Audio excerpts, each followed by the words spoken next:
Hi friends, ఇప్పుడైతే పిల్లల కోసం నేను తినడానికి కూరలు ఏమీ లేనప్పుడు ఒక 2 గుడ్లతో ఫ్రైని ఎలా చేసుకుంటానో చూపిస్తున్నాను ఫ్రెండ్స్. ఇప్పుడైతే కడాయిలో కొద్దిగా ఆయిల్ అయితే వేసుకోవాలి. తాలింపులోకి కొద్దిగా జీలకర్ర, కొద్దిగా ఆవాలు, తాలింపు వేగిన తర్వాత ఇందులో ముందుగా కట్ చేసి పెట్టుకున్న టమాటాలు, ఉల్లిపాయ, అలాగే కొద్దిగా కరివేపాకునైతే వేసుకుంటున్నాను. తాలింపులోకి వేసాక మొత్తం ఇలా ఒకసారి కలిపేసుకొని ఈ ఉల్లిపాయలు టమాటాలని కొద్దిగా మగ్గనివ్వాలి. వంట మాస్టర్ ఫ్రెండ్స్, ఇక్కడ చూడండి, ఇద్దరు కలిసి వంట చేస్తున్నారంట. నేను చేస్తుంటే వీళ్ళు వచ్చి చూడడము, నేను చేస్తా అని తిప్పడము. చూడండి ఎలా చేస్తున్నారు ఇద్దరు కలిసి. చాలు చాలు చాలు చాలు కాలిపోతుంది. చాలు చాలు, టమాటాలు మగ్గాలి. చాలు, అన్నీ పడిపోతావు. వంట చేస్తావా నువ్వు? ఏం కూర చేస్తున్నావు? ఏం కూర చేస్తున్నావు బన్నీ? ఎగ్ ఆమ్లెట్, పాప్కార్న్, కాలిందా? టమాటాలు, ఉల్లిపాయలు చూసారు కదా, ఇలా మగ్గిపోయిన తర్వాత ఇప్పుడైతే అల్లం పేస్ట్ వేసుకుంటున్నాను. ఇక్కడ మా బాబు వేస్తాడంట, చూడండి ఒకసారి. వేసేయి. నువ్వు పసుపు వేయి. అరే సైడ్కి పడ్డది, లోపల కను. చాలు, నువ్వు పసుపు వేస్తావా? పసుపు ఇప్పుడు చిన్నాడు.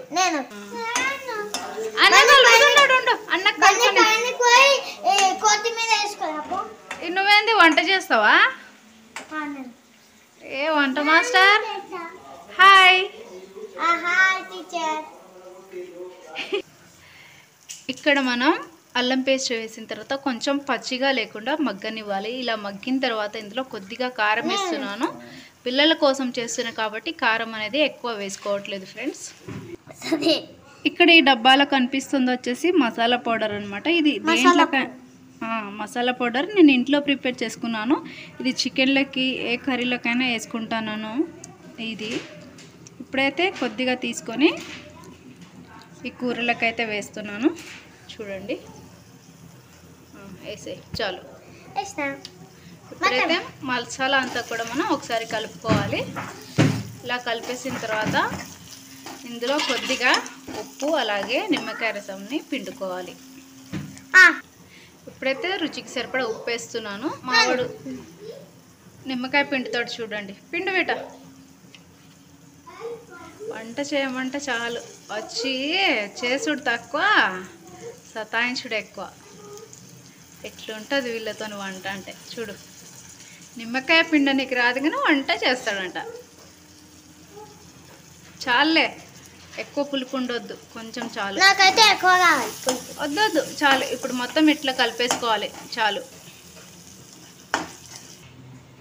ఇప్పుడైతే నేను ఇక్కడ ఒక 3 గుడ్లను అయితే పలగొట్టి వేసుకుంటున్నాను కడాయిలోకి.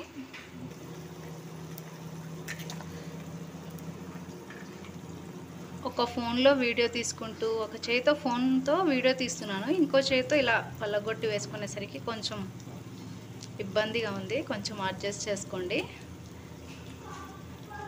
ఒకటే చేతితో చేయాలంటే. ఇప్పుడైతే 3 గుడ్లని పల్లగొట్టి వేసుకున్నాం కదా. ఇప్పుడు పైనకించి మూత పెట్టేసి మంటని సిమ్లో పెట్టి ఒక 2-3 నిమిషాల పాటు మగ్గనివ్వాలి. ఈ గుడ్లని కూడా కొంచెం ఉడికేంత వరకు. ఒక 3 నిమిషాల తర్వాత ప్లేట్ తీసి చూస్తున్నాను. గుడ్లు అయితే చక్కగా ఉడికిపోయాయి. ఇప్పుడు దీనిని ఇంకోవైపుకి తిప్పుకోవడమే.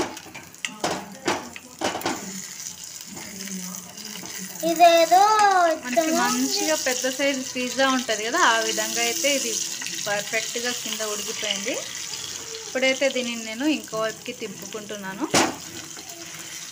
కూరలు ఏమీ లేవని ఇలా 3 గుడ్లతో చేస్తున్నాను ఫ్రెండ్స్. విరిగిపోయింది. ఏం కాదా? వద్దు, ఉండు.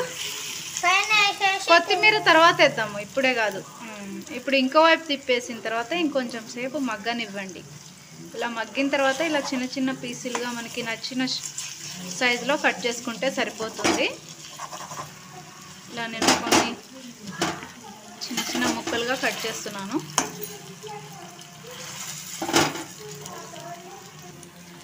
ఇలా ముక్కలుగా కట్ చేసుకొని దీనిని ఒక 2-3 నిమిషాల పాటు కొంచెం పచ్చిగా లేకుండా ఫ్రై చేసుకోవాలి. ఇక్కడ నేను ఇంతకుముందు మసాలా చూపించాను కదా, ఇంట్లోనే ప్రిపేర్ చేసుకున్నా. నేను బయట మసాలాలు ఎక్కువ వాడను అండ్ కొనను కూడా. సామాన్లు తీసుకొచ్చి ఇంట్లోనే ప్రిపేర్ చేసుకుంటాను. ఏ కర్రీలకైనా వేసుకోవచ్చు. అండ్ కొంచెం డిఫరెంట్గా ధనియాల పొడి ఒక సైడు, జీలకర్ర పొడి ఒక సైడు, అలాగే గరం మసాలా ఇక్కడ ఒక 3 రకాలుగా చేసుకుంటాను, ఇంట్లో పెట్టుకుంటాను. నేను ఇందాక వేసిన మసాలాలో మిరియాల పొడి ఉంది కాబట్టి నేను ఇప్పుడు ఈ కర్రీలో మిరియాల పొడి వేయట్లేదు. ఇక్కడ మీరు సపరేట్గా కొంచెం కావాలి అనుకుంటే వేసుకోండి. ఇలా గుడ్డు ఫ్రైలు చేసినప్పుడు మిరియాల పొడి కనుక వేసుకుంటే టేస్టీగా చాలా బాగుంటుంది. ఇప్పుడైతే ఈ గుడ్లన్నీ ఫ్రై అయిపోయాయి కదా, ఇప్పుడైతే దీనిపైనకి కొత్తిమీరని చల్లుకోవాలి. వేసేయి.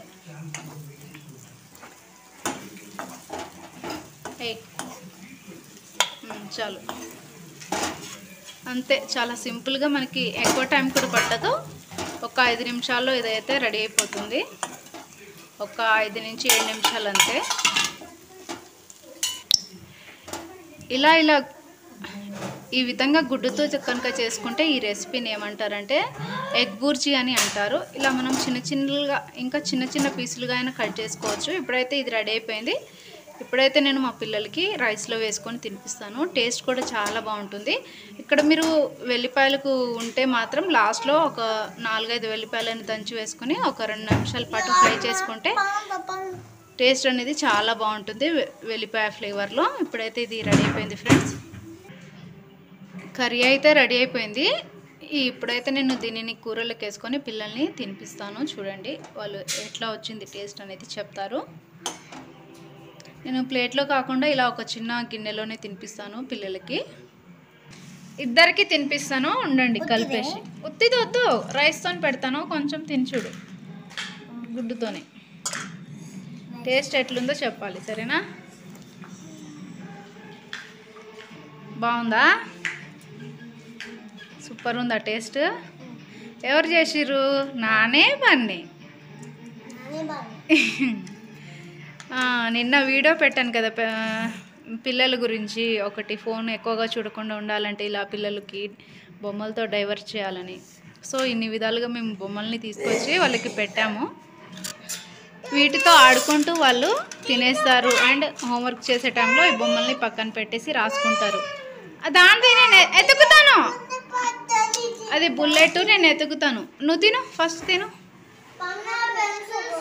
గుడ్డ వేసినావా?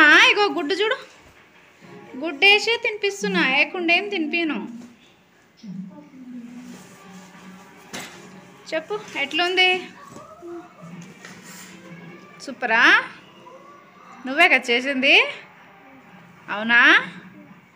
Yes, good boy. తినేసేయాలి, ఫాస్ట్ తినేసేయాలి, ఓకేనా? సో ఫ్రెండ్స్, ఈ విధంగా కనుక పిల్లలకి కొంచెం మేనేజ్ చేయగలిగితే మనం ఈజీగా వాళ్ళని ఫోన్ నుంచి డైవర్ట్ చేయవచ్చు. అండ్ మనం వాళ్ళతో ఎక్కువగా టైంని స్పెండ్ చేయాలి. అలా టైం స్పెండ్ చేస్తే వాళ్ళకి హ్యాపీగా ఫీల్ అయిపోయి ఆడుకుంటారు ఫ్రెండ్స్. సో ఇది ఈరోజు వీడియో అయితే. నచ్చితే కనుక లైక్ చేయండి, వీడియోని షేర్ చేయండి. షూట్ చేయి, ఇప్పుడు షూట్ చేయి.